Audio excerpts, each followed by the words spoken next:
Welcome to We're Gonna Run It with Joe Lisi and Terry Bowden. You're listening to We're Gonna Run It. What's your game plan? Can they run, but will they run? If you want to run the ball, you got to give it to a guy that's a running back. Gutless. We're gonna run it. We're gonna play blue collar. Enjoy it. I said it. Have a little heart and have some stones. We're gonna run it. If you want to throw an RPO, you got to run first, pass second. That's why it's not called a PRO. It's an RPO. You got to start with a running game that puts people on their heel. Take a look at my algo. His algo is used with all data from last year. You're so smart, you're stupid. We're gonna run it. And the people that believe that talking head are even stupider than what I thought. I said it. If you want to run the ball, you got to give it to a guy that's a running back. You got no shot to get back into the series. No shot. I said it. What's your game plan? We're gonna run it. Oh, yes, we are going to run it straight into the college football playoff right here. Joe Lisi and head coach Terry Bowden breaking it down, all things college football.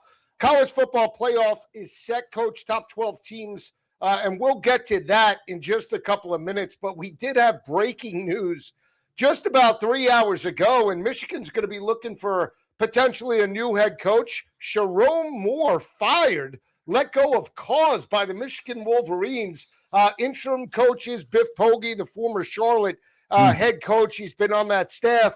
But huge developments in Ann Arbor. Give us your thoughts about what's transpiring, and can Michigan this late in the season, knowing what's happened and transpired, pick up a quality head coach? Well, you know, it's Notre Dame. It's Michigan. Like Notre Dame, like the other big schools, Michigan will attract some top coaches. They just got to see where they lay after this situation. But it's obviously something they weren't expecting, weren't anticipating.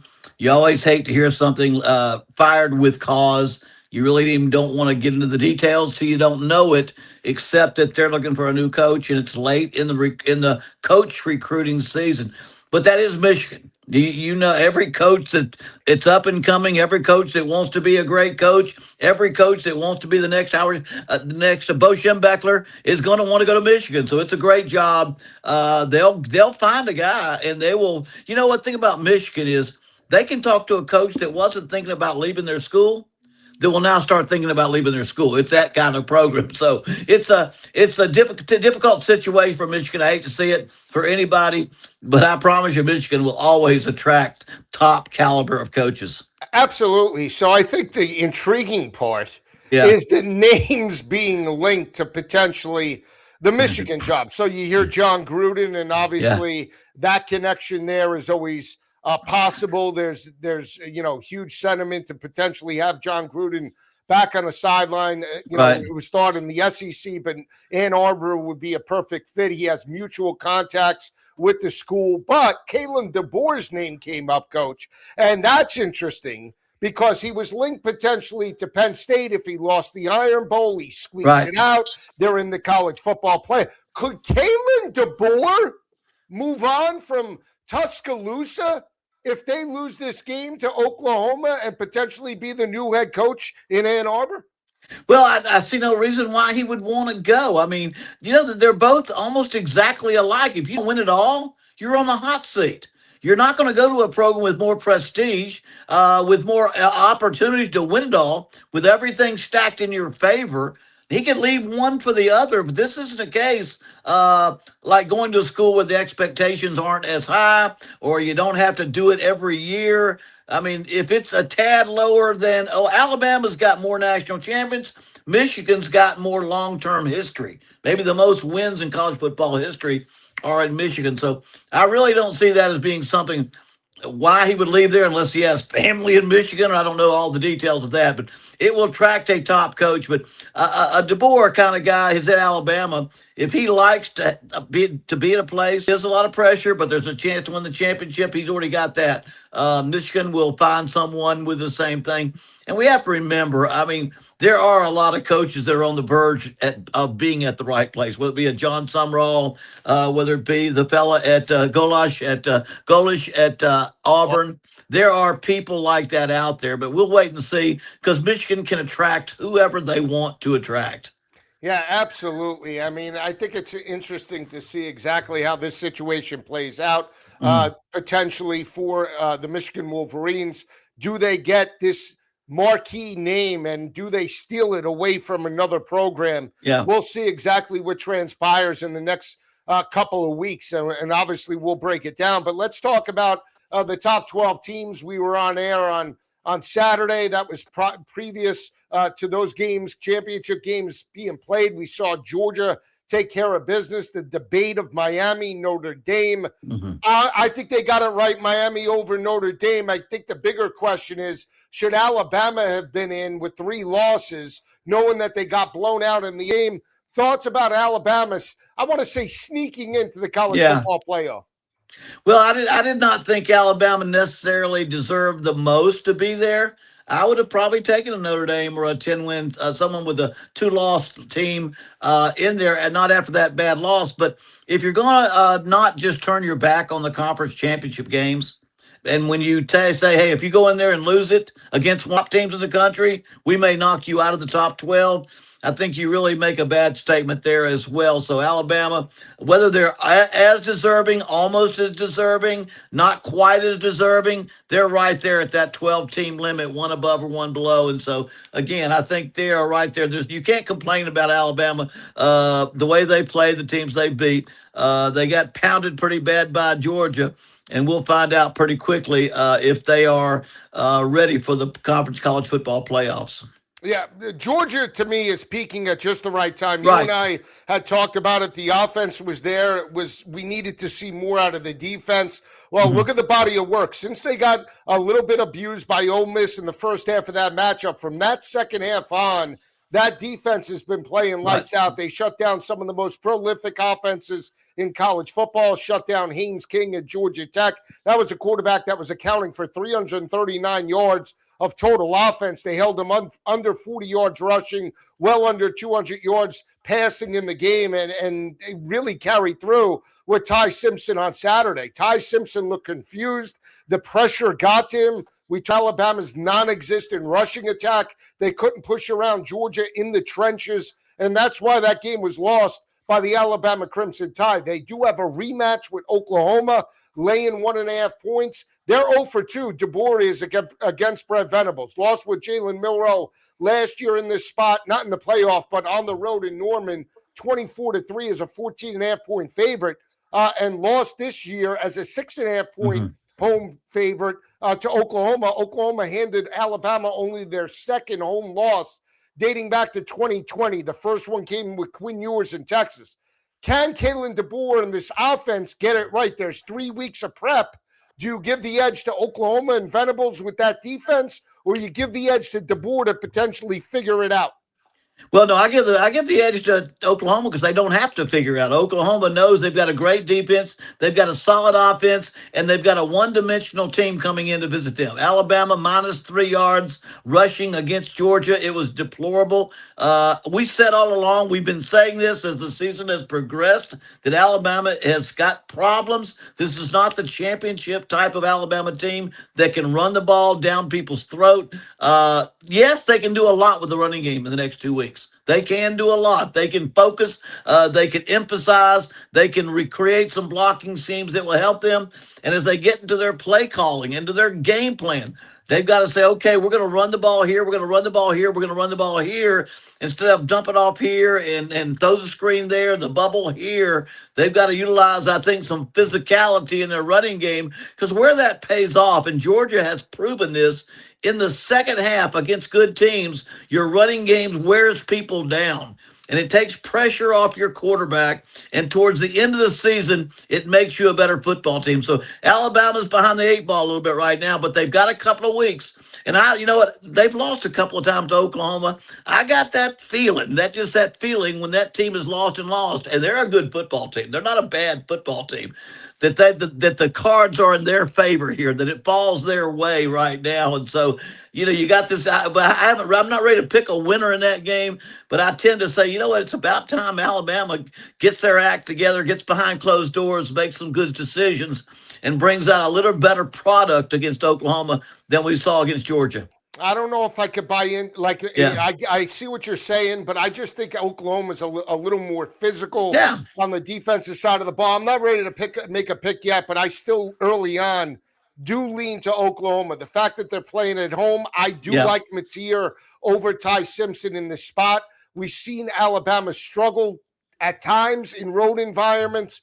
Didn't have a great effort against Missouri, won that game but didn't cover. Again, this is going to be a step-up spot with all the chips in the middle of the table. Can DeBoer answer the bell? That is the biggest thing for me. And again, I'll still take the better defense playing at home with, I believe, an experienced guy, John Mateer, over Ty Simpson. I like that matchup. We'll see exactly how it plays out over the next couple of weeks. The games do start on December 19th through December 20th. We'll be here to break it down in this matchup. Another matchup, I'll tell you what, and I'm leaning to the dog in this one, and I know I'm crazy, but Tulane catching 17.5 against Ole Miss. They've been abused. We talk about the last time they beat Ole Miss, 1988. I think it's 14 or 15 times that Ole Miss has knocked off the Tulane Green Wave. I'll give you the margin of victory in just a little bit, but it's going to be Charlie Weiss Jr. It's going to be obviously Pete Golding. Give me your thoughts. Can this team be focused? Now, they were all excited that Lane Kiffin took the job at LSU, but can they be focused for these 3 weeks with an interim staff? Yeah, I think they can be. First of all, the game day operation should be as good. I mean, Lane Kiffin on the sideline, he does look at that game plan sheet, but he's not the guy making the call quite often. And I know which coaches look at it and make calls and which coach look at it because he wants people to see him looking at it. That's kind of Kane's deal. He's not the one calling the plays. They've got that guy there still. But is one foot at Ole Miss and one foot already at LSU. Those players on that team, they know half of those guys are talking. Do I go to LSU? Do I jump myself back in the portal? What's going to happen here? So all that is a negative for Ole Miss. But all that being said, I don't see them losing this game. I'm probably going to jump all over Tulane and say that spread is too much. Because again, I think John Sumrall is going to coach in the game. They've been a good football team. Don't think they have enough weapons to win this football game, but I'm leaning toward going with Tulane to cover. Yeah, like I said, I like them early on. Now, I will give the margin of victory for this game. Now, they haven't played every year dating back to 1988, but it's 14 straight wins with the early win that they picked up 45-10 in Oxford this season. That was back on September 20th. Last 4 games. They have won Ole Miss by an average margin of victory of 32.7 points per game. Won this past year by 35. 2 years ago, they laid 9.5, 10. I know because I laid it on the road in Tulane. That was a game when Willie Fritz was still the coach. It was a back-and-forth affair. The kid for Ole Miss hit a 56-yarder to give them a little breathing room. They got a scoop and score, and that really blew it open in the fourth quarter. They won it 37-20 and 23, 61-21 and 21, and then in 2012, the last time they played was in New Orleans in the Saints Stadium, the Superdome, 39-0. So that's the last 4 games. Now, I know you can't obviously go every year. It's a different situation with the college football playoff. Can Retzloff make some plays? Because I know you've seen him. This team has been hot and cold in critical aspects. The Friday night, they didn't show up against UTSA, but he's a veteran guy, had BYU on the doorstep last year. Can Retzloff sort of regain that momentum that he had and potentially be this X factor for Tulane in this matchup?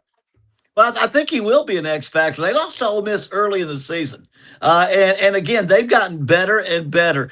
And, he's not one of those prolific runners, but I love him around the red zone. I love him around the goal line. He finds a way to keep at the right time to get points on the board. He's done a great job. I think John Sumrall did a great job of losing Darren Menza, who he brought in, and replacing him with another quarterback that is a veteran that knows how to win. So I don't think the quarterback at Tulane is the entire football team, but I think he has to be a very good playmaker. He has to be a good person that can manage the offense and play a clean football game. And again, but I'm not talking about a team at Tulane that can put all their marbles on the table and come out with a victory. I'm just saying, can they keep it close? And I think they can. They've shown, and they've played very, very well late in the season.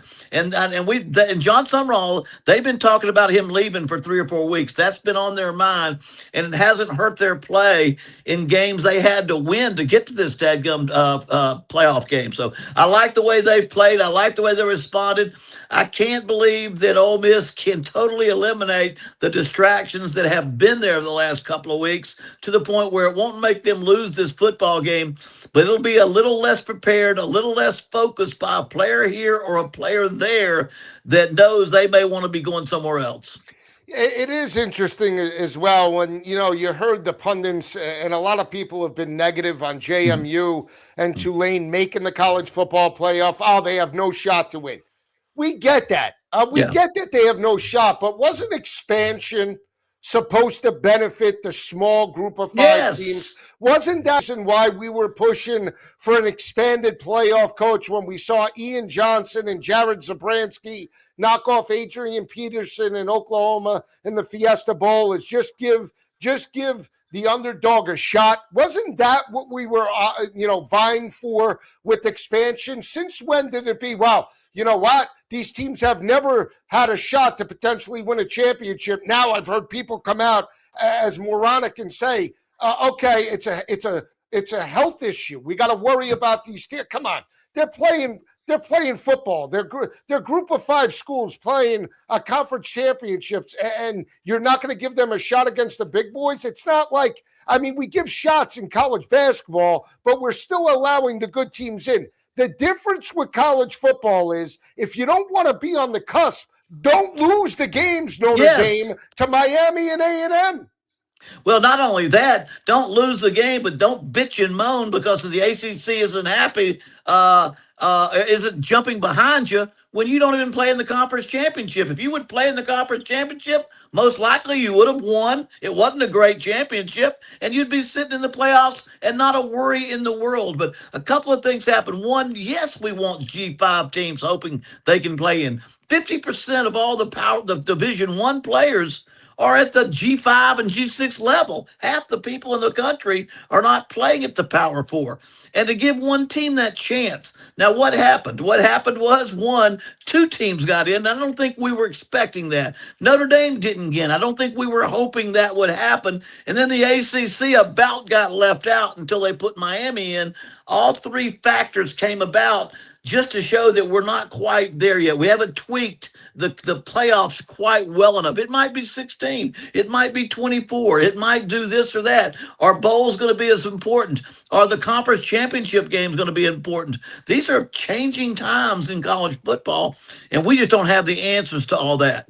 No, we don't. And again, with expansion, if we go to 16 or potentially, I'll throw it out there, 24, it can't be that the SEC gets 9 teams in and everybody else.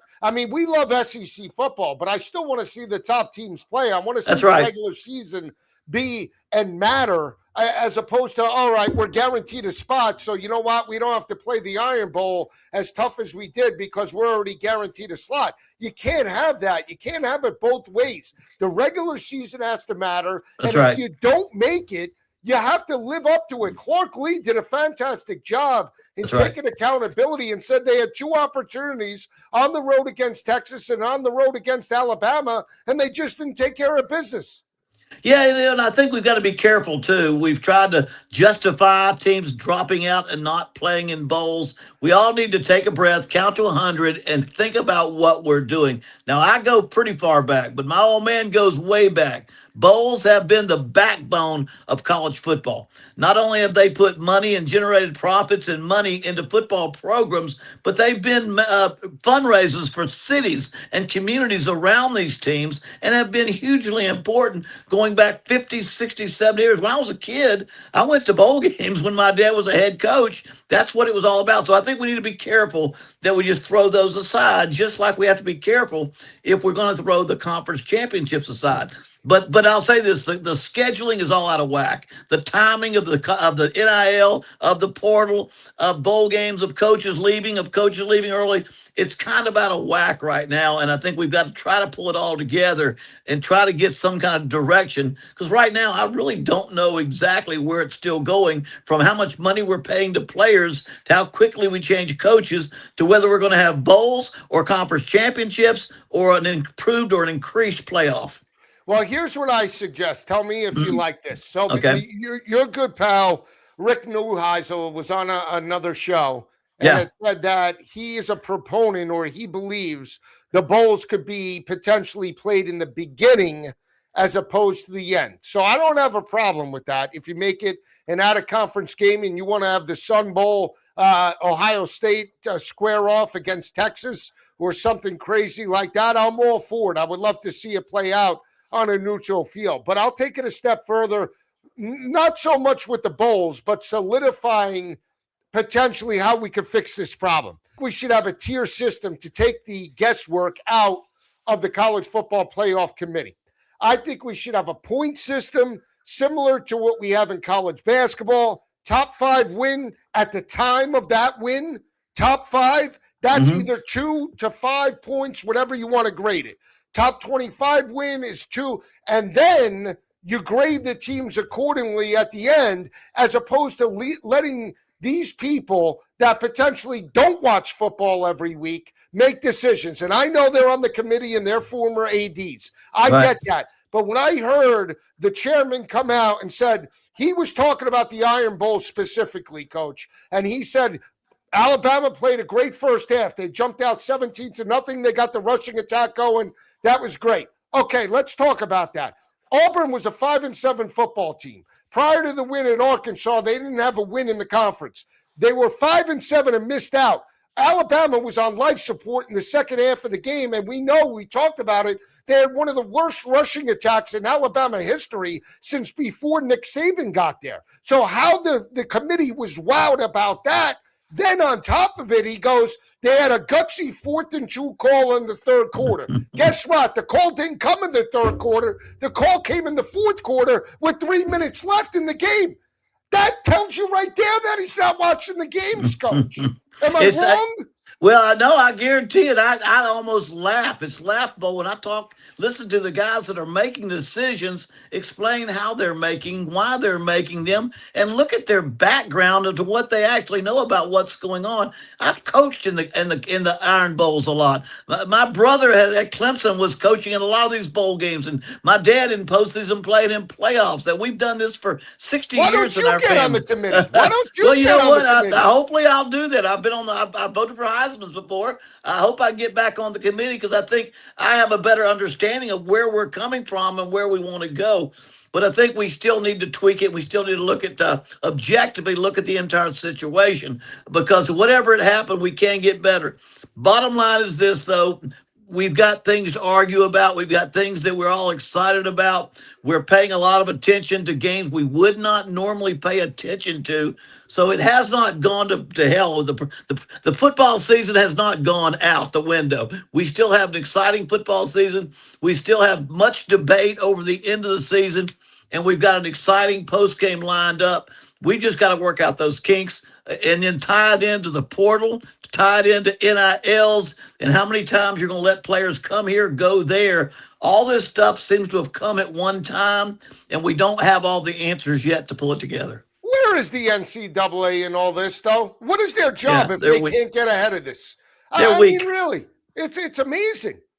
Joe, how many times now in the last 10 years, 5 years, the NCAA made a statement, this kid's eligible, he gets an attorney, he gets some money behind himself, they sue the NCAA, and the NCAA backs down every time.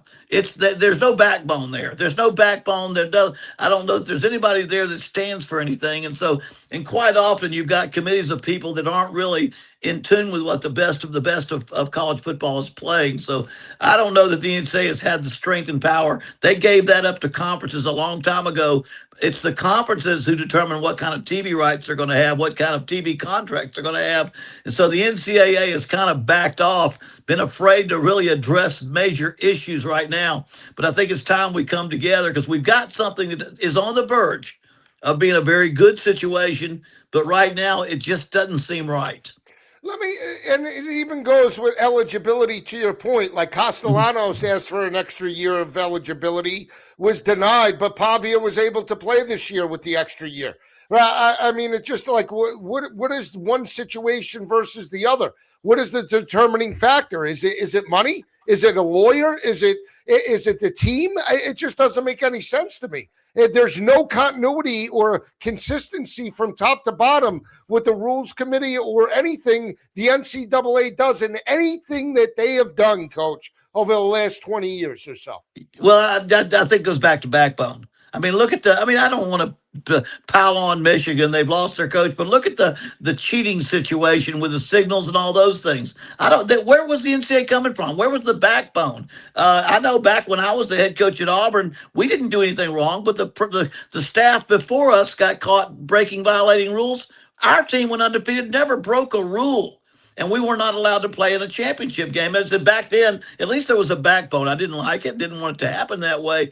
And so I think ever since we've seen the NCAA not want to deal with a lot of the issues that are difficult to deal with in the last 5 or 6 years, it's all hit. And every time, it's like you hear that old saying, lawyer up. Every time there's an issue, all the player has to do is lawyer up, and there's a good chance he's going to win.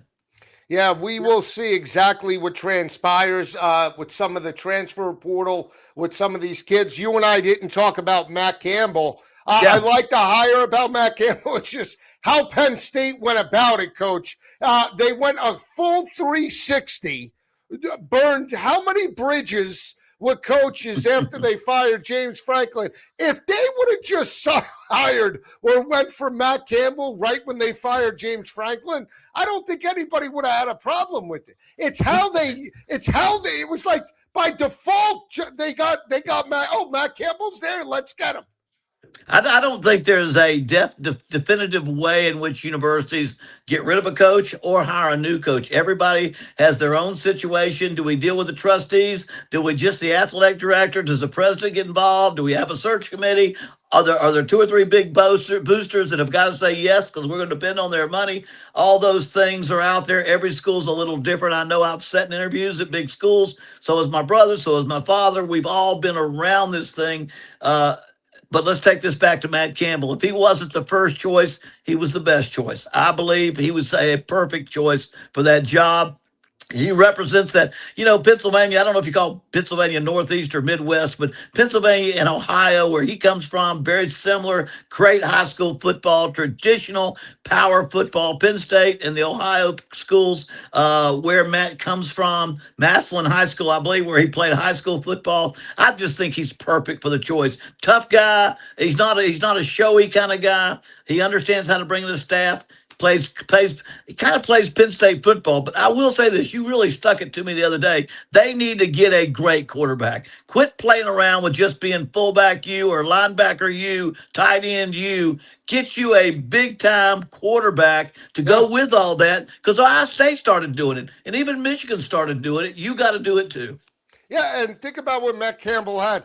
Brock Purdy, one of the most consistent quarterbacks in the NFL, right? Prior to him being hurt for San Francisco, he has Rocco Becht. We'll see the progression of Rocco potentially when he makes the move to the NFL. But again, I could tell you Rocco Becht in his career at Iowa State was head and shoulders, I think, than any other quarterback Penn State has had over the last 25 years. And again, that's not a knock on Penn State, but let's call it what it is. Trace McSorley, Sean Clifford. I mean, we keep going on.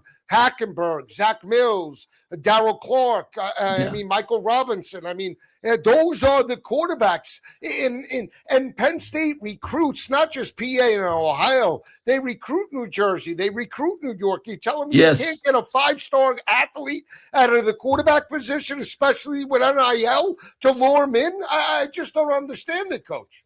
Well, when you get a Mendoza going to Indiana, I mean, tell me the truth. If that kid will go to Indiana, he's been projected possibly as the first quarterback taken in the draft. If Chris Cignetti can talk him into coming to Indiana, It would have been if Kurt Cignetti at Cincinnati at Penn State, he'd had no problem at all talking a quarterback into coming in. So that's part of it. Back to Matt Campbell. I think they got a great choice. I think he knows that. He knows what. Not only does he know what he's got to do, he's in a place that can do it. And I think that's going to really add to it. He'll put a good staff together because he did it at Toledo when I coached against him. He did it at Iowa State, and he'll do it with even more resources and more finances at Penn State. Now, you and I talked about the Heisman. Any shot that Diego Pavia steals it ahead of Mendoza after that Big Ten championship win, or the fact that Mendoza led that drive, they knock off the number one team in the country? I mean, if you want to take a shot, Pavia's, I think, 12-1 across multiple books. Yeah.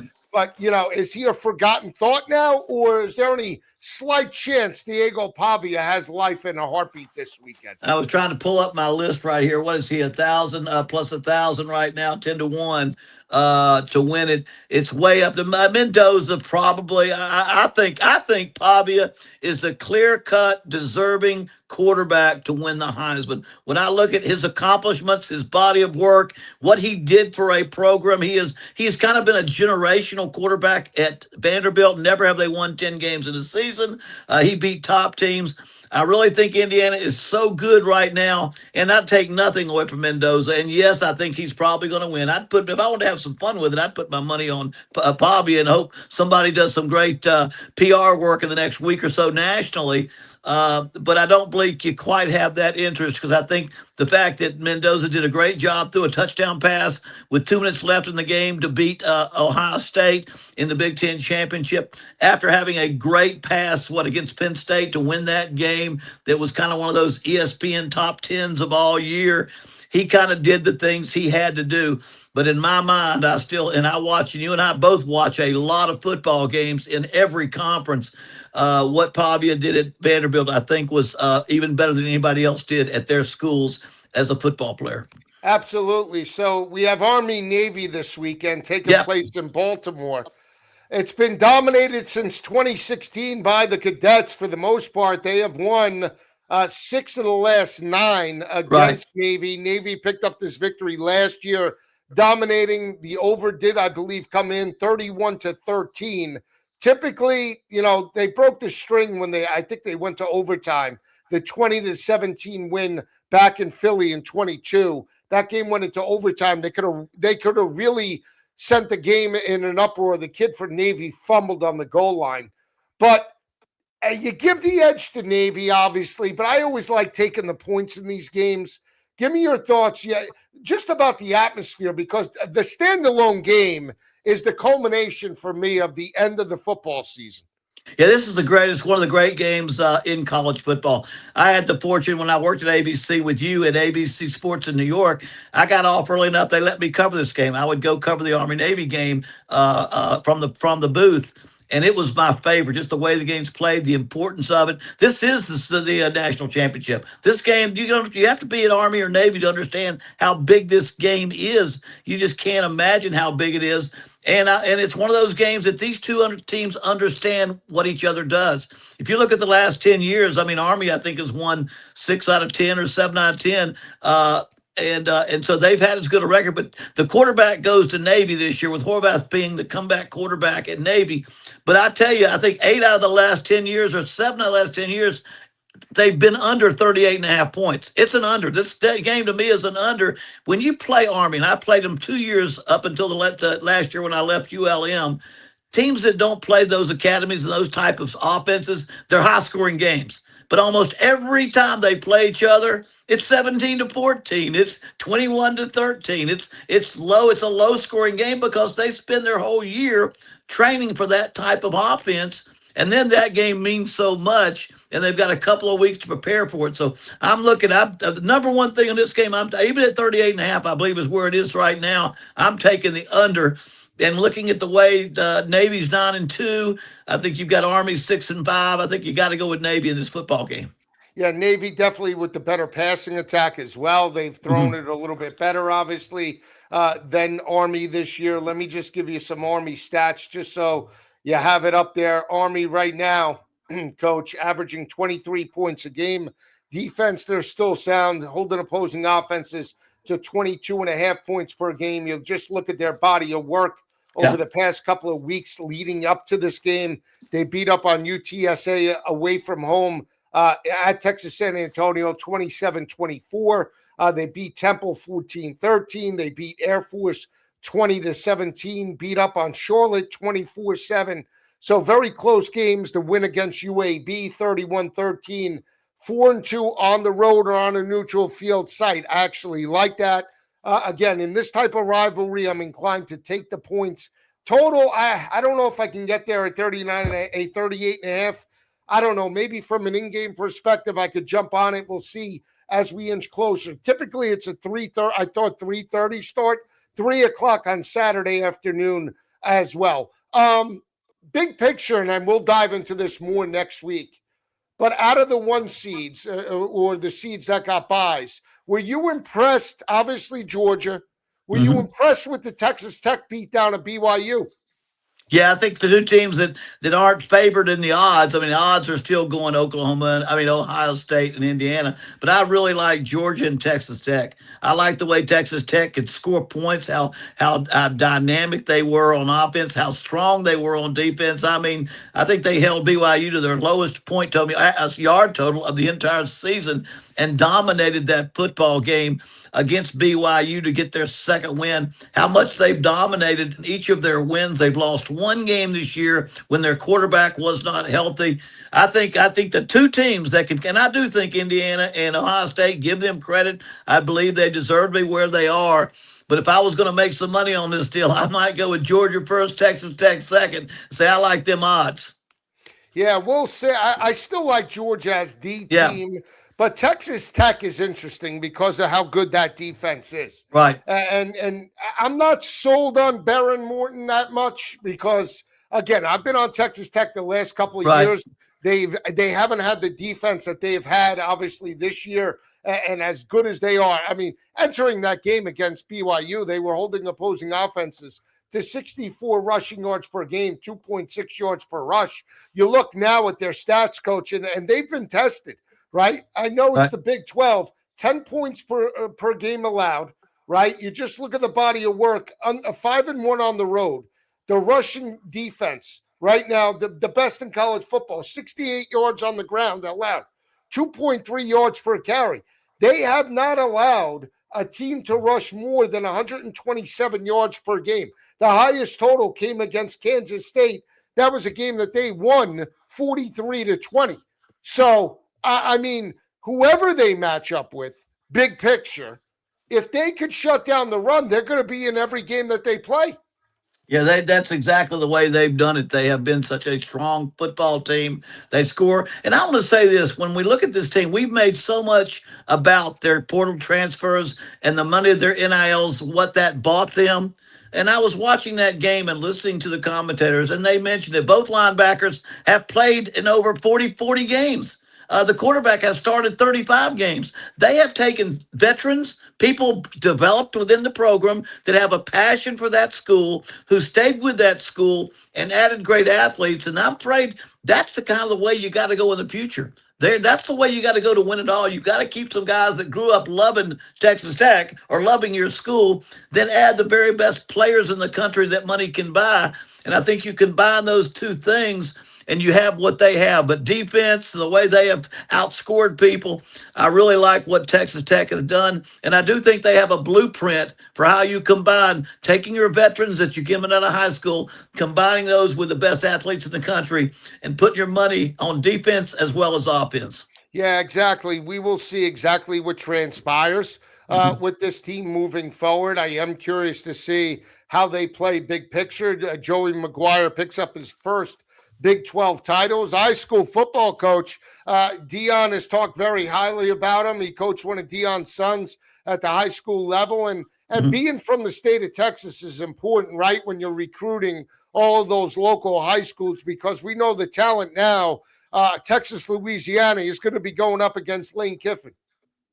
Yeah, they really are. They do a good job, and it's just been they have made good decisions in how they develop their program, and it'll be something we look forward to seeing. But I've got my eyes on Texas Tech again, in the way they're going to play. They have been playing, and what they've got to do to get to the national championship. I've got them in my sights. Now, let me ask you this about the Yeah, news that came out with Utah the other yeah. day. Them to enter into a mutual agreement with a private equity firm raising $500 million. Is this all NIL? Big picture, we're going to see programs now set the precedent of getting involved with hedge funds and private equity it's just bigger is better, isn't it, at this point? Well, I think every option has to be looked at. Every way of raising money, because right now it's about the money. It's about who can raise the most money to put themselves. Because right now there's no caps on it. There's no way of controlling how much you can do, and do you have a level playing field?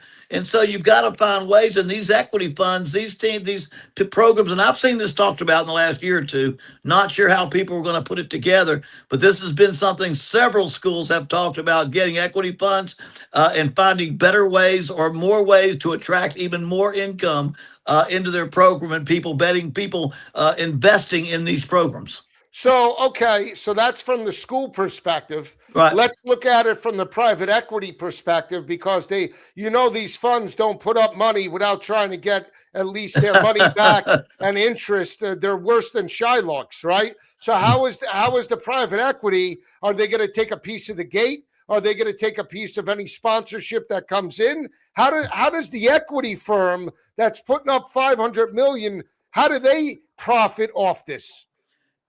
Joe, look, come on now. When you and I started working together, I came from Auburn. You came from Wall Street. You know more about equity funds than I even thought about knowing. I don't know how it's going to work, but I do know this is the way people are trying to find more money. But you said it right. You got to be able to make money. If you're going to put money in there, you better want something in return. I'm not sure how all that's going to work, and you may be the person that could probably give us a better idea of how they may figure out how it might work. Well, they can't sell the school. That's the problem, though, right?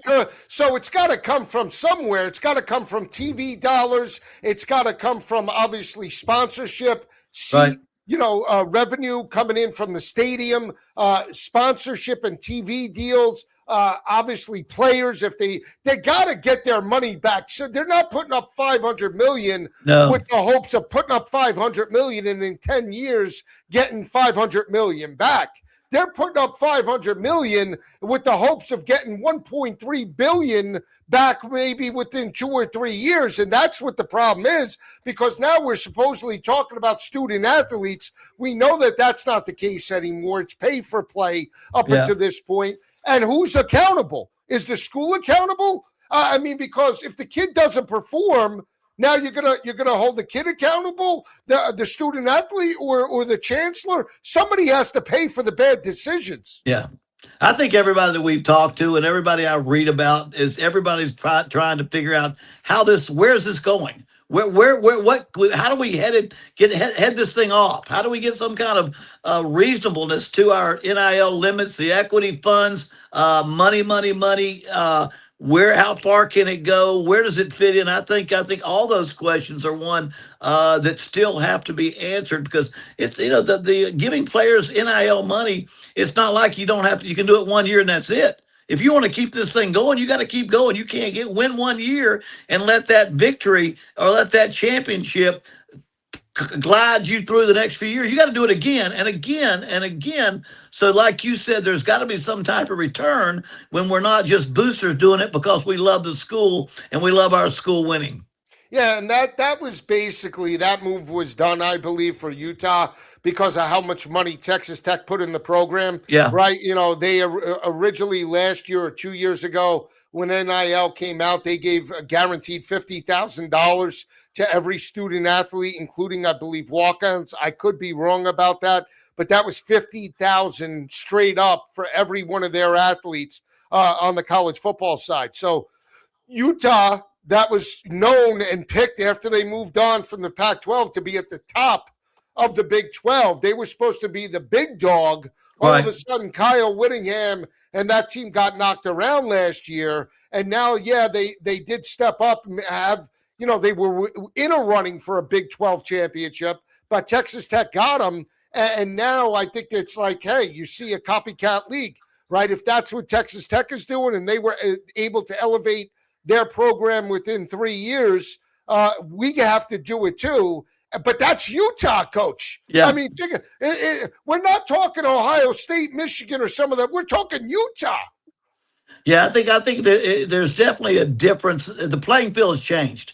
I know, having coached in the Deep South and being a part of the SEC, how much of a passion college football is to their boosters and their alumni. And when it came around to getting the best players, sometimes we found ways to get money to the players that weren't quite the right way of doing it. Like, say, when money wasn't that big, now you've got a way to get it to them. And who has all the money? Schools in the Big Ten, schools in Texas. The big money graduates are not necessarily coming from Ole Miss or coming from Auburn or Alabama. They're coming from Michigan or they're coming from Texas, and they've got access to more people that can help in that situation. So I think it has changed. I don't know that it's going to be out equity funds or just billionaires who are backing the football program, but I know, and I think I heard Nick Saban say this, you better watch out because the Big Ten's got a lot more money, a lot more graduates than the SEC.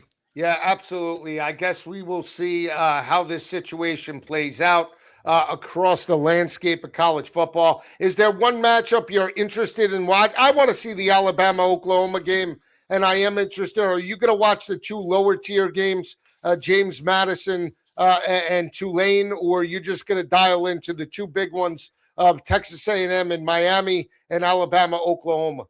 No, because I coached in the Sun Belt, my last job was in the Sun Belt, and I've coached against James Madison twice. I'm kind of fascinated how well they can play against the Power Four schools. Tulane, down here, I know the head coach from Tulane, John Sumrall. My brother was an undefeated head coach at Tulane when he had them winning back there about 20 years ago, 30 years ago. So I will watch those, but those aren't the main games to me. I think as I come down to it, when I look at the totals, I'm going to say, yeah, I think these two teams could play very well. And I might take both of those teams to cover with the points, but I don't think there's going to be any upsets out of those two, and I don't think it's going to go very far. And I don't think we necessarily need to have a system where two G5 teams get in.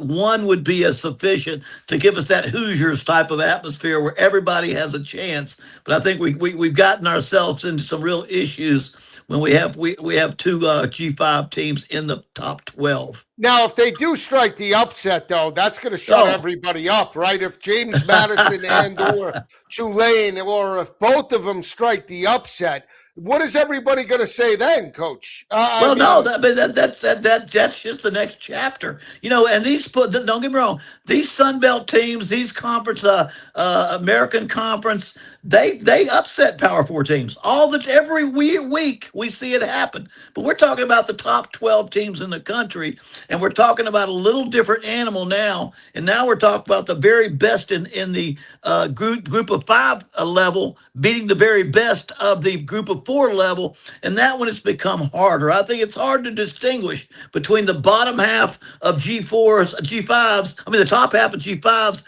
and the bottom half of Power Fours. It's hard to distinguish, but when you get to the top half, I think there's a different separation.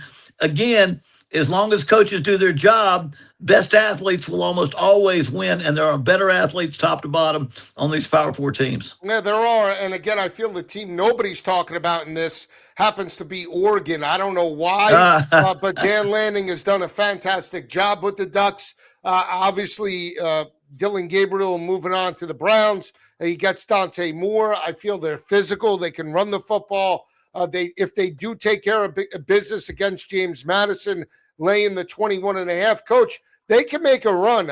Again, I just feel like nobody's talking about them in any capacity. Landing again in big spots, you could question. They got their doors blown off last year against Ohio State, but do you feel they're good enough to potentially not just win this game, but make a run? Yeah, I think without a doubt, and I can tell you what part of the problem is. Football has been such a regional football game, and we know the passion for college football is so strong in the deep South or to Texas, from Florida to Carolinas. And I mean, we're talking about no baseball, no basketball, the other sports don't matter that much, college football.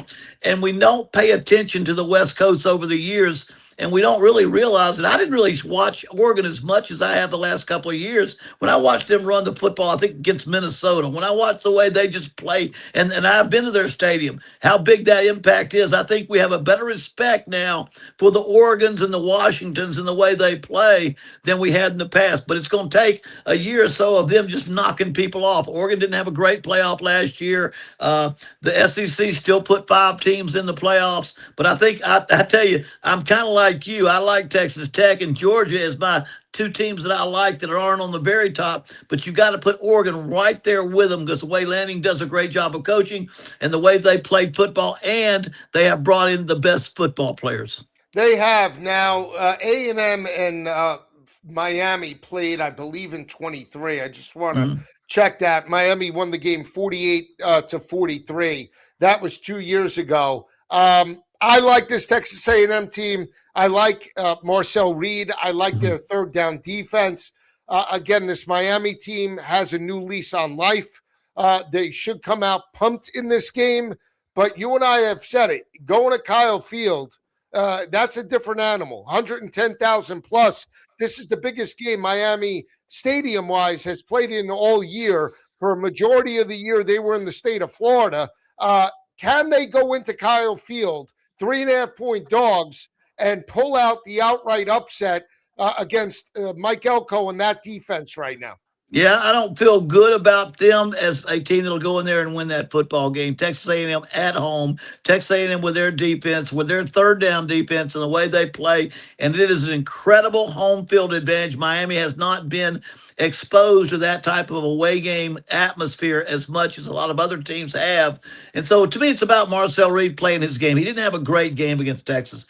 And Carson Beck now going to get pressured. He's going to have a lot of they I don't know if they lead the country in sacks, but they're in the top 10 in sacks. They do a great job in pressuring the quarterback. They also do a great job on third downs. I think Carson Beck, Marcel Reed needs to go back and play his game, mix the running with the pass. Then if Carson Beck can hang on and play a solid game against the pressure he's going to face in that football game, whichever quarterback to me plays the best game will give their team the best chance to win. But right now, home field, Texas A&M, that's going to be a hard place for them to win a football game. Yeah, Miami only 4 road games, 3-1 straight up in those games. They won in Tallahassee in the rivalry game 28-22. They got the win and cover. They lost outright lost as a favorite 6.5 to SMU. SMU strikes the outright win 26-20. They then go on the road to Vatech, win it 34-17 as an 18.5-point favorite. Depending upon where your shop, it was as low as 17.5 as well. And then end of the regular season, they get the win against Pat Narduzzi in Pittsburgh, 38-7 in a cold weather environment. But again, going into A&M and Kyle Field, 110,000 plus all on you. It's going to be okay for Carson Beck. He's played in SEC championship games. You worry about the other younger players on the Miami Hurricanes. Can that defense step up? Can they contain Marcel Reed? They really haven't played a mobile quarterback all year long. I'm looking down the schedule. Well, they did play Byron Brown, but that was a monsoon. That game was delayed for about an hour and a half. Castellanos as well. You could make the argument. Jennings, he's mobile. They lost that game. And then obviously with drones, they won but didn't cover. This is a different animal, though. They can run the football, A&M. They have players like Concepcion that could step up. Early on, I lean to A&M as well. We'll see, though, exactly how it plays out. We're going to be back throughout the week, next week as well, breaking down all these week 1 matchups. Any other thoughts about what transpired with the college football playoff, Coach? Or you think that this potentially could be a much better run than what we had last year with those first round games?